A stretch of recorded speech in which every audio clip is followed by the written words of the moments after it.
I can't breathe. He drugged me. The text trembled onto his emergency line. His glass shattered in his grip as he replied with the only truth he had left. I'm coming. And in that moment, every rule keeping the city alive collapsed. If your chest tightened reading that, stay with us. If you believe some stories deserve loyalty, not silence, subscribe, leave a like, and tell us where you're watching from. Let the world know you were here when it began. The rain in Port Everly didn't fall gently. It slammed into the streets like accusation, turning dockside neon into bleeding color. The harbor smelled of rust, salt, and old money, of deals made quietly and buried deep. It was the kind of city that rewarded caution. Aurelia Knox had always been cautious. That was what made the panic settling in her chest feel unreal, like it belonged to someone else. She pressed her shoulder against the cold wall of the service hallway on the second floor of the Harborline Suites, fighting gravity as the world tilted. The carpet beneath her knees felt damp. Her tongue was heavy. Every sound, buzzing lights, distant music, the echo of her own breathing, arrived a second too late, like a bad echo. This isn't a panic attack, she thought. She knew her body. She knew fear. This was chemical. Wrong. Calculated. An hour earlier, she'd been seated at the hotel bar, laptop bag at her feet, answering one last email for a consulting contract that was supposed to be boring and safe. Port Everly wasn't home, but it was temporary. Temporary meant survivable. The bartender had smiled. A man 2 seats down had laughed at something she hadn't heard. Someone had topped off her drink when she looked away. Now her fingers barely worked. Aurelia fumbled for her phone, breath shallow, vision narrowing. Her thumb hovered over contacts she knew wouldn't help, co-workers asleep, a sister 3 states away, emergency services that asked too many questions and arrived too late. Then she opened the thread she'd saved and prayed she'd never need. No name. Just a symbol. An emergency number passed quietly between women who worked late in Port Everly. Women who knew that sometimes the fastest help didn't wear a badge. Her message was clumsy. Honest. Stripped of pride. He drugged me. Her back slid down the wall as her legs gave out. The phone nearly slipped from her hand, but she forced herself to keep typing, every letter a small act of rebellion. Harborline Suites. Second floor. Service hall. Her vision blurred. The music downstairs kept playing. Aurelia rested her forehead against her knees and focused on one thing only: stay awake. In a glass and steel tower that overlooked the port like a judge, Harrington Row stood surrounded by men who feared him enough to stay silent. Ravelin Tower was quiet at night. That was intentional. Silence made it easier to think. Easier to hear what mattered. Harrington was halfway through a drink he didn't need when his phone vibrated. Once. He frowned, not because he was annoyed, but because that line was never used casually. He read the message. His hand tightened around the glass until it shattered, crystal biting into his palm. Blood dotted the marble floor. No one moved to clean it. Harrington Row didn't swear. He didn't shout. He didn't pace. He typed 2 words. I'm coming. The reply wasn't bravado. It wasn't comfort. It was a vow. If this moment feels heavy, don't turn away. Some stories ask you to witness them, not because it's easy, but because it matters. Staying is its own kind of loyalty. Harrington grabbed his coat and headed for the elevator. His men fell in behind him without instruction. They had seen this version of him before, the one that surfaced when lines were crossed too stupidly to forgive. In the descending elevator, Harrington replayed the message in his head. Short. Fragmented. A woman already fading. It shouldn't have mattered who she was. But something about the restraint in her words, the lack of panic, the clarity under pressure, hooked into him deeper than logic allowed. Outside, the rain hammered the pavement as the car tore through Port Everly's streets.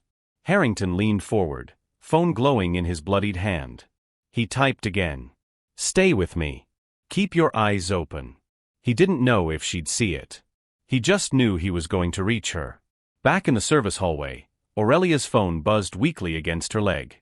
She forced her eyes open, the screen swimming into focus. I'm coming. 2 words. No explanation. No questions. Her chest hitched, not with relief exactly, but with something dangerously close to hope. She typed back with effort. I'm trying. Her head lolled against the wall. Footsteps echoed somewhere nearby, voices, laughter, oblivious to the woman fighting to stay conscious behind a locked door. Aurelia clenched her fist, nails biting into her palm. Pain flared, grounding her for half a second. Just a little longer, she told herself. Someone is moving. If you've ever wondered whether showing up can change the ending of a life, stay with us. Choosing to listen is sometimes the first rescue. Outside, sirens began to cut through the rain. Not police, not yet. Just the city reacting to something it didn't understand. Harrington Rowe's car swerved toward the Harborline Suites, headlights slicing through the dark. 2 lives were on a collision course now. And Port Everly was about to learn what happened when a promise was kept. The car skidded to a stop beneath the Harborline Suites canopy, tires hissing against wet concrete. Rain sheeted down the windshield, blurring the building's name into a smear of light. Harrington Rowe was out before the engine died, coat already soaked, eyes scanning, entrances, exits, reflections in glass. Habit. Survival. Second floor, he said, not breaking stride. Service corridors. Doors parted. Warmth hit him, hotel air thick with perfume and carpet cleaner, laughter drifting from the bar like nothing in the world was wrong. He moved through it without slowing, a gravity people felt before they saw him. Conversations thinned. Heads turned. No one stopped him. Some people would have scrolled past this moment. You didn't. If this story matters to you, subscribe as a promise that you stay when things get uncomfortable. Comment where you're watching from, your voice makes this real. Up the stairs, he refused the elevator, each step a count he didn't allow himself to finish. His phone vibrated once in his hand. I'm here, he typed, thumb steady. Look for a blue exit sign. He rounded the corner and saw it, the flickering fluorescent, the half-shadowed hallway that staff used to disappear. A door stood ajar. A smear of moisture on the carpet led inward like a breadcrumb trail. Harrington, Calder murmured from behind. Hold, Harrington said. No sirens. Inside, the corridor smelled wrong, cleaner layered over something sour. His pulse kicked. He followed the wall, eyes adjusting, heart working ahead of thought. Then he saw her. Aurelia was folded against the wall beneath the blue sign, knees drawn up, hair plastered to her cheek with sweat. Her breathing was shallow, uneven, like it had to be negotiated. The phone lay against her thigh, screen glowing dimly. For a beat he didn't move. Not because he was afraid, but because the sight recalibrated him. She wasn't unconscious. She was fighting. Every muscle tense with the effort to stay present. Aurelia, he said quietly, voice pitched low, human. It's me. I'm here. Her lashes fluttered. Focus took time. When her eyes found him, there was no scream, no flinch, just relief edged with disbelief. You came, she whispered, as if testing whether the word could hold weight. He crouched, careful to keep his hands visible. I've got you. Stay with me. He didn't touch her yet. He knew better than to rush. He let his voice do the work, slow, anchored. Can you tell me what you remember? Bar, she said. 1 drink. Her throat worked. I felt heavy. Like my bones were filled with sand. Harrington nodded. He slipped off his coat and draped it around her shoulders without asking, keeping contact minimal. You did the right thing, he said. You stayed awake. Aurelia swallowed, shame flickering where it didn't belong. I thought, maybe I was overreacting. You weren't, he said, flat and certain. Footsteps approached, Calder, silent as rain. Harrington lifted a finger. Call Dr. Mira Ellison. Quietly. And find the bartender. Calder was gone before the sentence ended. Harrington checked Aurelia's pulse, light, controlled. He spoke to her the way you speak to someone balancing on a ledge. We're going to stand, he said. Not yet. When you're ready. Her fingers curled into the sleeve of his coat, grip surprising him with its strength. Don't leave, she said. I'm not, he replied. The truth of it landed heavier than he expected. If this moment is pulling something open in you, stay. Some stories are about who shows up when the room goes quiet. Subscribing here isn't a click, it's choosing not to look away. They moved slowly, Harrington bracing her weight just enough to help without taking over. Each step was negotiated. Each breath counted. He kept his body between her and the open hallway, a shield no one had asked him to be. At the stairwell landing, voices rose, laughter spilling out of the bar. A man's voice cut through, familiar from her memory. Aurelia stiffened. "That's him," she whispered, eyes unfocused. 2 seats down. Harrington didn't look yet. He filed the information away like a blade. "You don't need to see him," he said. "Focus on me." They reached a private service exit where a black sedan waited, engine idling. Dr. Ellison was already there, coat thrown over scrubs, eyes sharp and calm. She took Aurelia's vitals with a practiced gentleness, asking questions that anchored her to the present. "Likely a sedative," Dr. Ellison said quietly to Harrington. "We need labs. She'll recover." Harrington nodded once. He held Aurelia's gaze while the doctor worked. "Hear that?" he asked her. "You're going to be okay." Her eyes filled, not with fear now, but with the release of it. "Thank you," she said, and it wasn't small. They drove. Sirens remained distant, by design. Harrington watched the city slide past, neon smeared into watercolor by rain. He replayed the hallway in his mind, the way the world had narrowed to one woman and a promise. At the hospital, he waited outside the curtain while Dr. Ellison did what she did best. He didn't pace. He stood still, hands folded, breathing measured. When Calder returned with a name, Evan Blackwell, Harrington didn't react. He didn't need to. Aurelia emerged pale but alert, wrapped in a blanket that smelled like antiseptic and clean endings. She met Harrington's eyes across the room, something unspoken threading between them. "I don't know who you are," she said carefully. "But you kept your word." He inclined his head. "I do that." Silence settled, not awkward, but charged. The city hummed beyond the glass, unaware it had just missed a line being crossed. Before he left, Harrington said, "You don't owe me anything. Rest. I'll make sure this doesn't happen again." She caught his sleeve, gentle but firm. "If you hadn't answered," she said, voice steady now, "I don't know where I'd be." He looked down at her hand, then back to her eyes. "You'd still be you," he said. "That matters." As he turned to go, something shifted, not loud, not obvious. Just enough to change the shape of what came next. If you believe showing up matters, carry this with you. And if this story has earned your attention, subscribing, is how you keep the door open. Morning arrived without ceremony. No sunlight, just a thin gray wash seeping through the hospital blinds, the city rinsed and unresolved. Aurelia woke to the sound of her own breathing and the steady beep that counted time like it was owed something. She tested her hands. They obeyed. Relief followed, then anger, quiet, precise. She hated how close the night had come to stealing her autonomy. Hated how easily trust had been weaponized. And most of all, she hated the part of herself that kept replaying one moment, a stranger's voice anchoring her when her body had betrayed her. "I'm here." She sat up, the blanket slipping to her waist. Dr. Ellison had warned her about dizziness, about lingering fog. The fog was there, but it wasn't chemical now. It was emotional. Questions pressed in from every side. Who was Harrington Rowe? Why did an emergency line reach him? What did it cost to accept help from a man like that? Across town, Harrington stood in the quiet of his office, the harbor stretching beneath him like a held breath. He hadn't slept. He didn't need to. Sleep didn't fix the thing gnawing at him, the knowledge that he had crossed a line he usually kept razor sharp. He had shown up. That was the problem. Calder laid a thin folder on the desk. "Blackwell," he said. "Respectable on paper. Tech investor. Clean charities.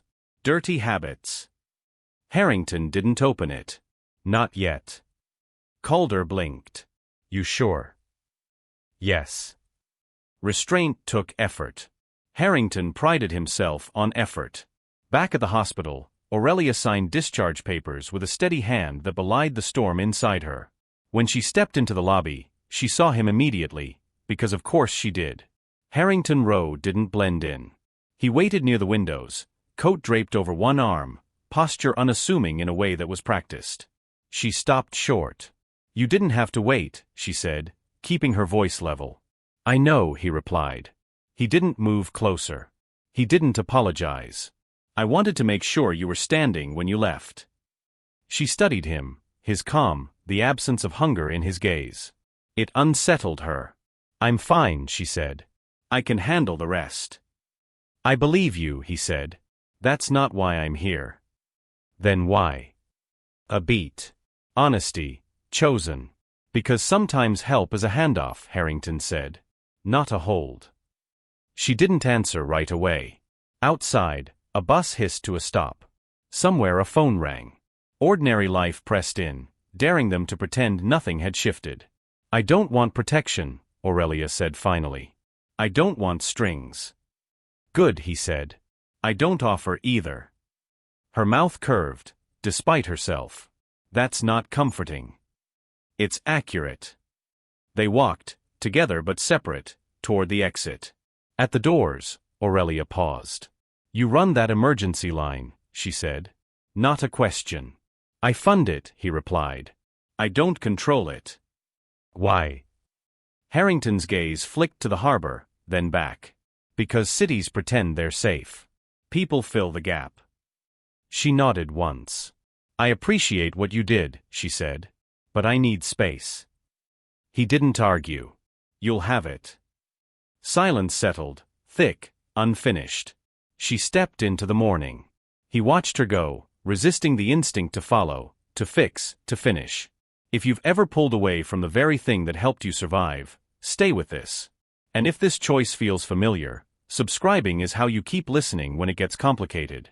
Later, Aurelia returned to her apartment and tried to work. Her hands hovered over the keyboard. Nothing came. Every sound startled her, the radiator, footsteps in the hall. She told herself it was temporary. She told herself she didn't need him. Across the city, Harrington made the harder choice. He delayed. He held back. He let time do what force usually did for him. Both believed they were protecting themselves. Both were wrong. If you're still here, it means you believe someone deserves help when they ask for it. Subscribing isn't about us. It's about choosing not to look away. Leave a like, and tell us where you're watching from, so she knows someone heard her. The first knock came just after dusk, soft, polite, almost apologetic. Aurelia froze in her kitchen, the kettle screaming on the stove like it knew something she didn't. She turned off the heat with a steady hand she didn't feel and waited. The knock came again. Firmer this time. "Aurelia," a woman's voice called through the door. "It's Dr. Mira Ellison. From the hospital." Relief loosened something in her chest. Aurelia opened the door a cautious inch. Mira stood there with a canvas medical bag and a look that was equal parts calm and concerned. Behind her, down the hallway, Harrington waited, hands visible, posture deliberately unthreatening. Aurelia's shoulders tightened. "You said you'd give me space." "I did," Harrington said. "This isn't that." Mira stepped in gently. "Your labs came back with an irregularity," she said. "Nothing dangerous, but I'd rather observe you overnight. Hospital beds are tight." Harrington offered a quieter solution. Aurelia crossed her arms. "Which is?" "His place," Mira said, matter of fact. "Guest suite. Security. No noise. I'll stay nearby." Aurelia's first instinct was no. Absolute. Reflexive. But then the kettle screamed again, forgotten, and the hallway light flickered, and the memory of the service corridor pressed in like a hand to her throat. "I don't want protection," she said, eyes on Harrington. "Then don't call it that," he replied. "Call it a roof." They drove in silence. The city slid past, row houses and shuttered shops giving way to the old port road that hugged the water. Harrington's residence wasn't a mansion. It was a renovated dockside building with wide windows and brick walls that held the warmth of another century. Inside, the air smelled of cedar and clean linen. The guest suite overlooked the harbor. A chair sat angled toward the window, a blanket folded with care. No locks on the inside. No cameras. Aurelia noticed everything. Mira checked vitals, left instructions, and promised to return in the morning. When the door closed behind her, the quiet deepened. "You can have the place," Harrington said. "I'll stay in the office." "That's not necessary," Aurelia said, surprised to mean it. "Just don't hover." He inclined his head. Understood. They ended up in the kitchen anyway, distance shrinking not by desire, but by gravity. Harrington poured tea. Aurelia watched his hands, steady, precise, unassuming. "Why you?" she asked softly. "Why that number?" He didn't answer immediately. He set the mug down between them like a truce. "Because I know what it's like to need a door that opens," he said. "And because no one should bargain for safety." The honesty landed without flourish. Aurelia felt something shift, an easing she hadn't given permission to. A crash of thunder rolled outside. The lights flickered, then steadied. Harrington glanced toward the windows, listening, not for weather, but for patterns. "Someone's watching," Aurelia said, the words out before she could stop them. He met her gaze. "Yes." Fear flared, and then something steadier rose to meet it. "Then I'm not leaving," she said. "Good," he replied. "Neither am I." They sat across from each other as rain drummed the glass, the city pressing close. No touching. No promises. Just two people occupying the same space because the world had insisted. If you've ever found yourself safer simply because someone stayed, don't look away now. Staying with this story, subscribing, is how you honor moments that don't shout but still change everything. Outside, a car idled too long near the curb. Inside, Aurelia wrapped her hands around the warm mug and exhaled. Forced proximity had done what distance couldn't. It had made room for truth. If you've ever found yourself safer simply because someone stayed, subscribing, is how you honor moments that don't shout. Night settled fully over the harbor, the rain thinning to a mist that softened the edges of everything it touched. Inside, Harrington rose. Dockside home, the quiet had weight. It pressed into corners, lingered between breaths. Aurelia sat on the edge of the guest bed, wrapped in the blanket Mira had left behind, listening to the low hum of the city through thick glass. Sleep wouldn't come. Every time she closed her eyes, the hallway returned, the flicker of fluorescent light, the way her legs had stopped feeling like hers. She opened her eyes again and stared at the ceiling until the pattern blurred. A soft knock sounded at the door. Once. Then nothing. "Come in," Aurelia said, surprising herself with how steady her voice sounded. Harrington stepped inside, keeping his distance. He held two mugs, steam rising faintly. "Tea," he said. "No pressure." She accepted it, their fingers not quite touching. The warmth anchored her. For a moment, they stood there, two silhouettes caught between past and present. "I don't usually talk about it," Aurelia said suddenly. "What happened before tonight?" Harrington didn't rush her. He sat in the chair by the window, angled toward her but not crowding. "You don't have to." "I know." She swallowed. "But if I don't say it, it stays louder." She took a breath that felt like crossing a line. "I was 19, she began. "Different city. Different man. Everyone told me I was lucky, good job offer, mentor, someone who believed in me." Her mouth tightened. "I believed them." The room seemed to hold still. "I learned early what people do when they think you're no means maybe," she continued. "I learned how fast the world asks what you did wrong instead of who hurt you." Her fingers curled into the blanket. "I promised myself I'd never need saving again." Harrington's jaw set, not with anger outward, but with something quieter and deeper. He nodded once. "You didn't need saving tonight," he said. "You needed backup." The distinction landed gently. Aurelia's shoulders lowered, just a fraction. "If you're still listening," she said, eyes flicking briefly toward the window as if the city itself were watching, "then you're already choosing something. Subscribe, leave a like, and tell us where you're watching from, because staying when it's hard is how stories like this don't disappear." Harrington stood and crossed to a shelf near the door. He hesitated, then reached for a small worn object, a brass compass, dulled by time. He held it loosely, not offering it yet. "I grew up here," he said. "Port Everly before the renovations. Before the gloss." He turned the compass in his palm. "My mother worked the docks. Night shifts. She trusted the wrong people because she had no choice." His voice remained even, but something old moved beneath it. When she needed help, no one answered. Aurelia watched him closely. "So you built something that would," she said. "Yes," he replied. "And then I learned how much it costs to keep it open." He finally set the compass on the table between them. This was hers. She said it didn't tell you where to go, only where you'd been. So you could decide what not to repeat. Silence settled again, but it was different now. Softer. Shared. Outside, a ship's horn sounded, long, low, mournful. Aurelia felt tears gather, not from pain this time, but from recognition. "I don't want this night to define me," she said. "It won't," Harrington said. "But it can inform you." She met his gaze, something steady taking root. "And you?" she asked. "What happens when helping someone costs you?" He considered that. "Then I decide whether the cost is worth becoming someone I can still live with." If you've ever wondered what it means to choose integrity when no one is watching, stay with this moment. Subscribe, leave a like, and comment where you're watching from, not for us, but because bearing witness is a responsibility. Aurelia exhaled, a sound that felt like release. "I'm scared," she admitted. "So am I," Harrington said. "But not of this." They didn't touch. They didn't promise anything. Yet the space between them had changed shape, no longer a gap to be defended, but a bridge under construction. Later, when Harrington left her to rest, Aurelia lay back and stared at the ceiling again. This time, the hallway didn't return. Instead, she thought of the compass on the table. Of a door that had opened when she asked.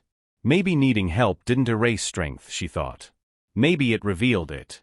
And somewhere beyond the glass, Port Everly kept breathing, unaware that two lives had just aligned in a way that would not be undone. She finally told the truth she's been carrying alone.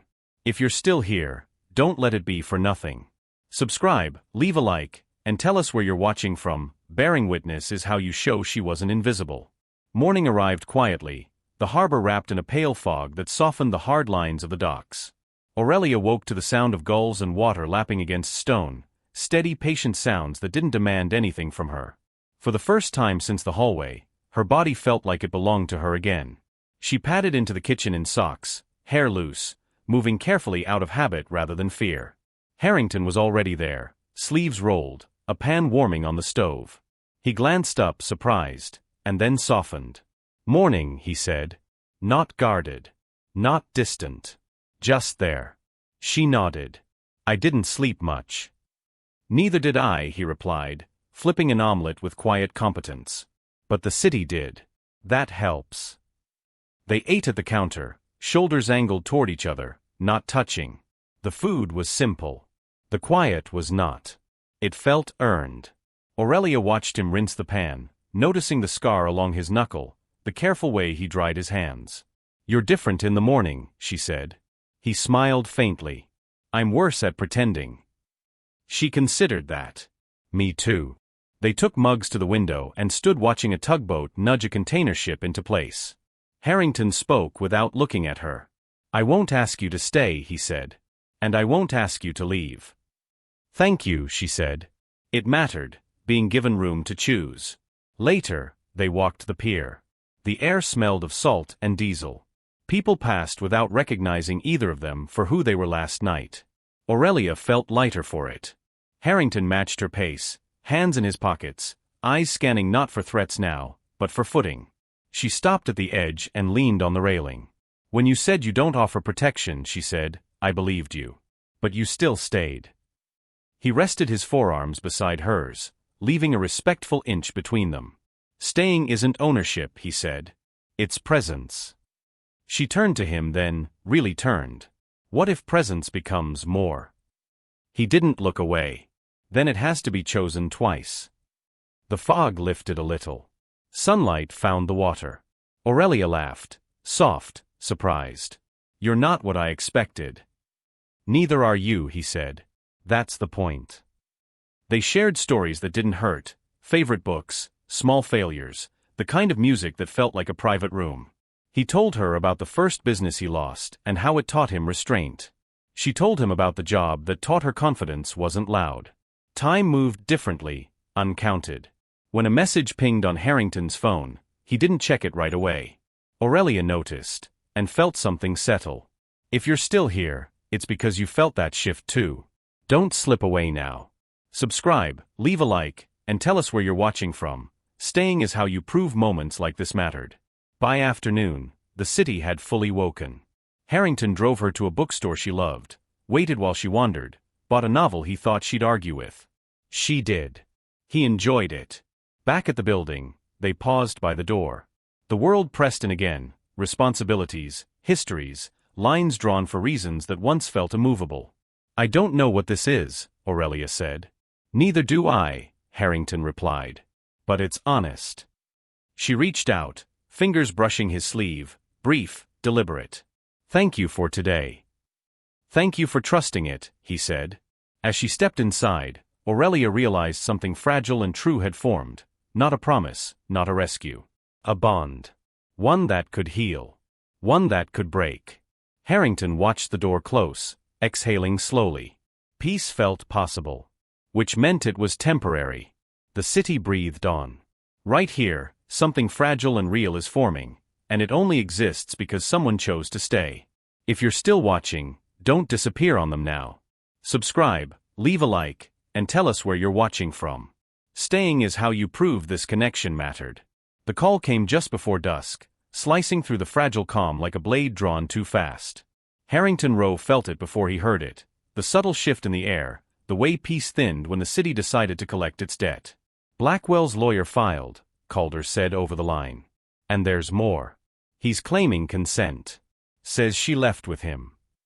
Harrington closed his eyes. The words didn't surprise him. They still hurt. Across town, Aurelia Knox stood in a small interview room at Port Everly PD, hands folded tightly in her lap. Detective Silas Moore spoke gently, but the questions pressed in all the same. Where had she been? How much had she drunk? Why hadn't she called sooner? Each sentence scraped old scars raw. "Did anyone see you leave together?" Moore asked. Aurelia swallowed. "I don't know." What she didn't say, "I was careful. I always am." What she heard instead, "Then prove it." When Harrington arrived, the room cooled. Authority has a temperature. He didn't sit. He didn't interrupt. He listened, and every instinct in him screamed to tear the lie apart immediately.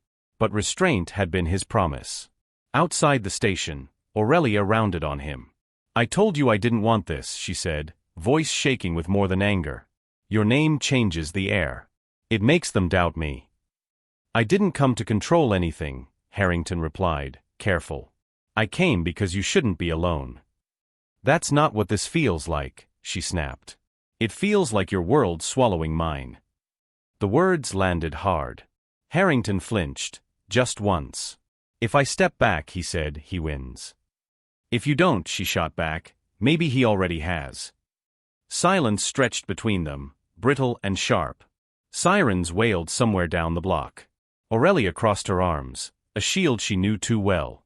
"I need you to go," she said. "Not forever. Just now." Harrington nodded, jaw tight. "I will," he said. "But understand this, I won't let him touch you again. Ever." "That's not your decision," she said, quieter now. "No," he agreed. "It's my line." He left without another word. The space he'd filled collapsed behind him. If you've ever watched something good break because the world refuses to be fair, don't look away now. Subscribe, leave a like, and tell us where you're watching from. Walking out when it hurts is easy. Staying is the harder choice. Night fell heavy.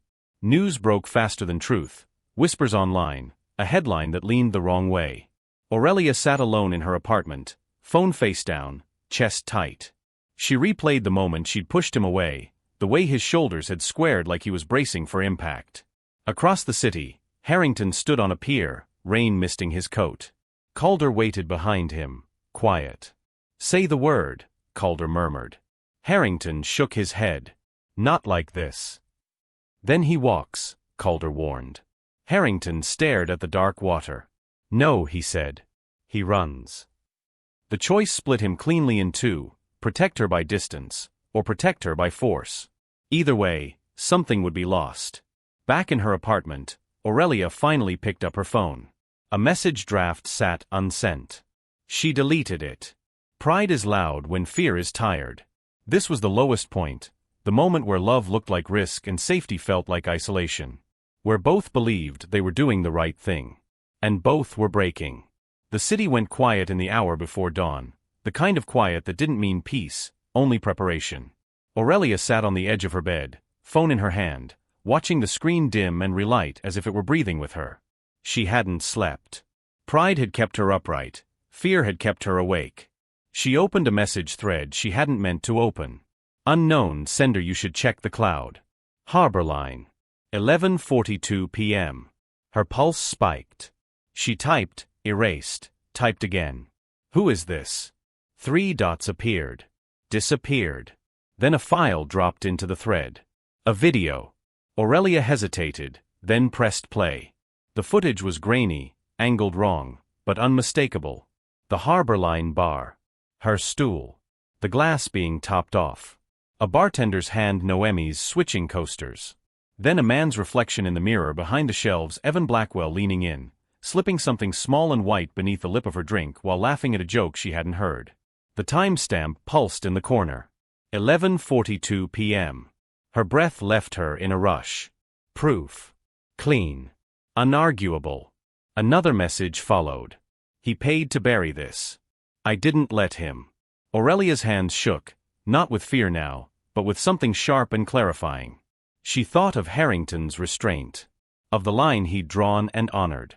Of the distance she'd demanded. She didn't hesitate this time. She called. It rang once. I have something, she said the moment Harrington Rowe answered. And it changes everything. He arrived 10 minutes later, coat thrown on, hair still damp from rain. She played the video without preamble. He watched in silence, eyes darkening not with rage, but with focus. It came from Noemi, Harrington said. She called it in. She didn't trust the system. She trusted the line. Aurelia swallowed. Then I was wrong, she said. About you swallowing my world. You weren't wrong, he replied. You were protecting yourself. A beat. Then the twist deepened. There's more, Harrington said. He slid his phone across the table.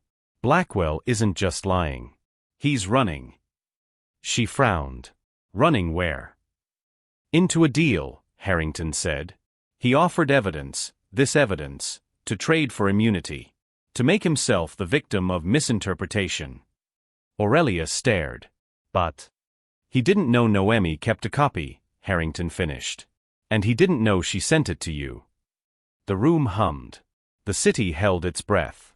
This is the choice, Harrington said quietly. We hand this to the police now, clean public. Or I make sure he never gets close to anyone again. Either way, it ends tonight. Aurelia stood, heart pounding, not with terror, but with agency. We do it clean, she said. We do it right. And you stay out of the room. Harrington searched her face. Then he nodded. I will stand where you ask, he said. Not where I want. If you're still here, it's because you believe choice belongs to the person who was hurt. Don't step away now. Subscribe, leave a like, and tell us where you're watching from. Staying is how you honor the moment she takes her power back. They moved fast. Coals placed. Files sent.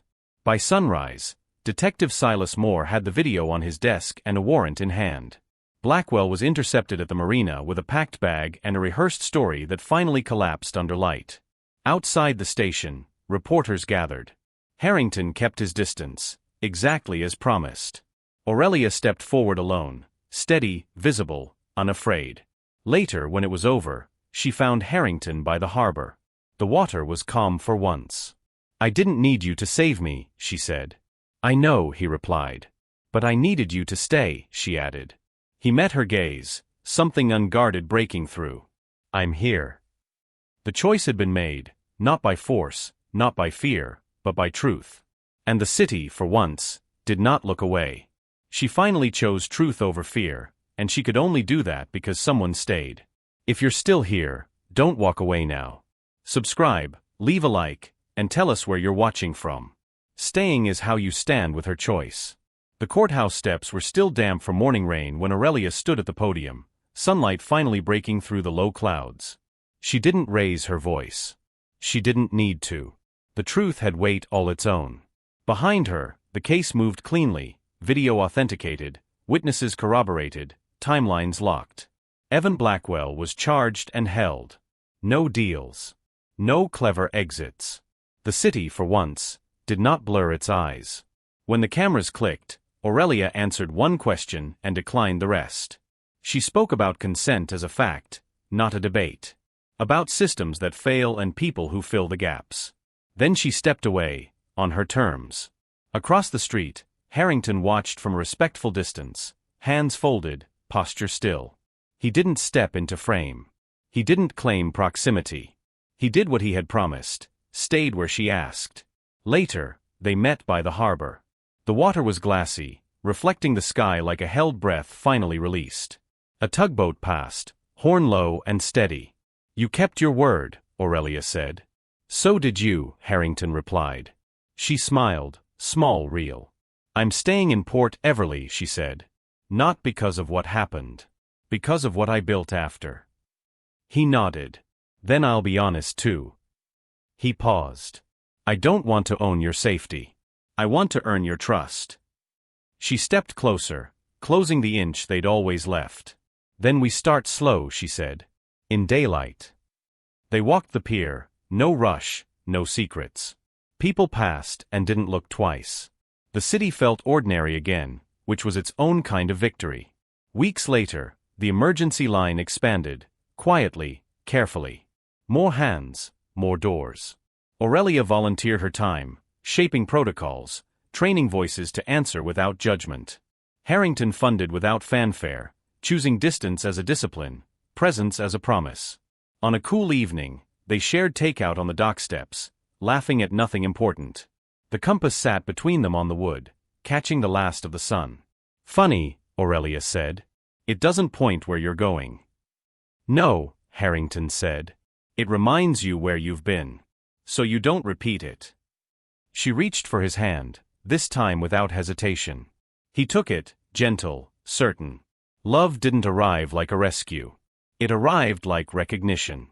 If you're still here, it means you believe endings can be earned, not rushed. Subscribe, leave a like, and tell us where you're watching from. Staying is how you honor the work it took to reach this quiet. As night settled, Port Everly breathed, older, wiser, unchanged, and yet not the same.